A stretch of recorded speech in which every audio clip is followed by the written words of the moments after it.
बीडच्या परळीमध्ये शिंदेंची शिवसेना आणि एमआयएम अशी युती झाली आहे। राष्ट्रवादी, शिवसेना आणि एमआयएम हे तीन पक्ष सध्या सत्तेत आहेत। परळीमध्ये 35 पैकी 16 नगरसेवक हे राष्ट्रवादीचे आहेत, शिवसेनेचे 2 आणि एमआयएमचा 1 नगरसेवक आहे।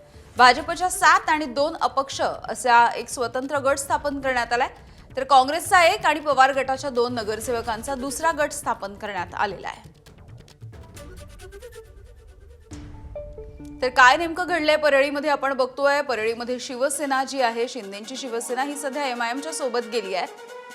राष्ट्रवादी 16, शिवसेना 2, एमआयएम 1 आणि अपक्ष 4 असा हा गट आहे। दुसरीकडे भाजप 7, अपक्ष 2, तर तिसरा गट काँग्रेस आणि शरद पवारांची राष्ट्रवादी 1 आणि 2।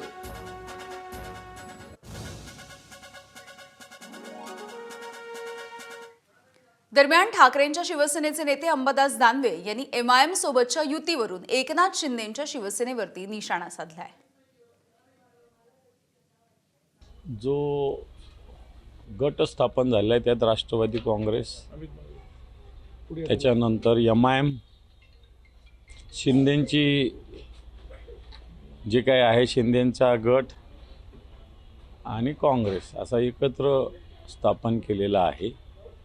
शिंदे फार नाक लावतात ना, शिंदेंचे लोक इथले बऱ्याच गोष्टी नाक लावतात आणि आता तिथे एमआयएम एका गटात बसलेले आहेत।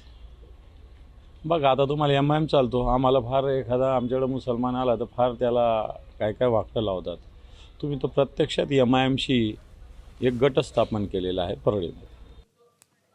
तर याच मुद्द्यावरती एकनाथ शिंदे यांनी प्रतिक्रिया देताना एमआयएम नेमकं कोण आहे हे आम्हाला माहित नाही अशा पद्धतीचं वक्तव्य केलंय। परळीमधल्या शिंदे आणि एमआयएम या युतीवरती त्यांना ज्यावेळेला प्रश्न विचारण्यात आला त्या सवालावरती त्यांची ही प्रतिक्रिया आहे। परळीमध्ये शिंदेंची शिवसेना, एमआयएम आणि राष्ट्रवादी यांची युती झालेली आहे आणि ते सत्तेत आले आहेत।